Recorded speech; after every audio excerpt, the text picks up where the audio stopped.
পুরো জাতির কাছে, বাঙালি জাতির কাছে আমার প্রশ্ন, দেশটা, এই যে দেশটা যে ধ্বংসের দিকে যাচ্ছে, এর জন্য দায়ী কে?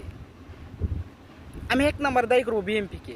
সারা বাংলার মাটিতে থাকতে জামাই শিবির, জামাই শিবির কিংবা এই যে উপদেষ্টা, এরা স্বাধীনতা বিরোধী কাজকর্ম করে, এদেরকে কিছু বলে না।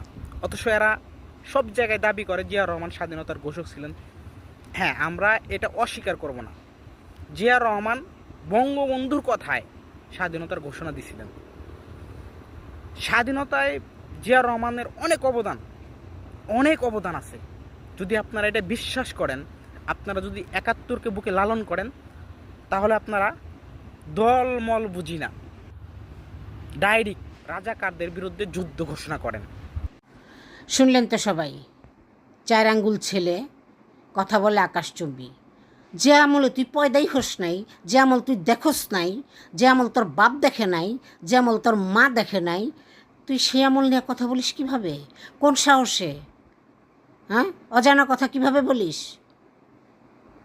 যে আমলে পয়দাই হস নাই সে আমল নিয়ে কিভাবে কথা বলস? 4 আঙ্গুল পোলা আকাশচুম্বী কথা বলস। তোর কলিজা কতটুকু? তোর কলিজা কতটুকু? তুই বলিস যুদ্ধ ঘোষণা করবি।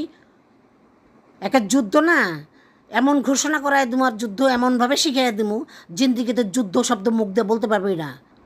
স্বাধীন দেশ নিয়ে অরাজকতা সৃষ্টি করার সাহস কোথায় পাস? কে দিছে তোর এই ক্ষমতা? কে দিছে তোর এই সাহস?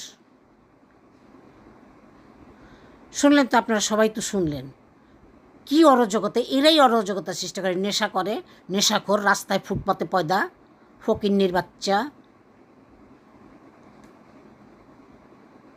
অমুক অমুক করে নেই, স্বাধীনতার লালন বানান কর, ফকিন্নির বলা লালন বানান কর। আপনারা সবাই বলবেন, এটার প্রতিবাদ করবেন। দেশ নিয়ে এত বড় কথা বলার সাহস কোথার থেকে পায়? কোন গ্যাংকের সদস্য? কোন মাফিয়ার সদস্য তারা? তার বাপ কোন মাফিয়ার সদস্য?